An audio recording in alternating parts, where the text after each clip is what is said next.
Friends કેમ છો? જો અમે અહીંયા ડ્રમ હિલર આવ્યા છીએ અને અહીંયા મ્યુઝિયમમાં આવ્યા છીએ. હું તમને બતાવું. જો આ ડાયનાસોરનું આખું મ્યુઝિયમ છે અંદર. એટલે આપણે અહીંથી અંદર એન્ટ્રી લઈએ અને અંદર જઈને પછી હું તમને બતાવું કે અંદર શું છે. ફ્રેન્ડ્સ, આ આખું ડાયનાસોરનું મ્યુઝિયમ છે.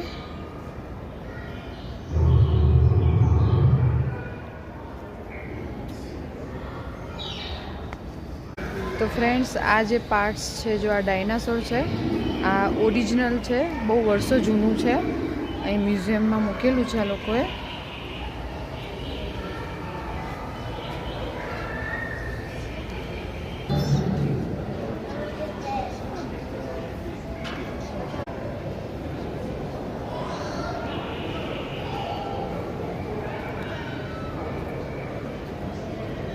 ખાલી જોવામાં આવું લાગે છે તો ઓરિજિનલ ડાયનાસોર જ્યારે હશે ત્યારે કેટલા મોટા હશે વિચાર કરો ખાલી.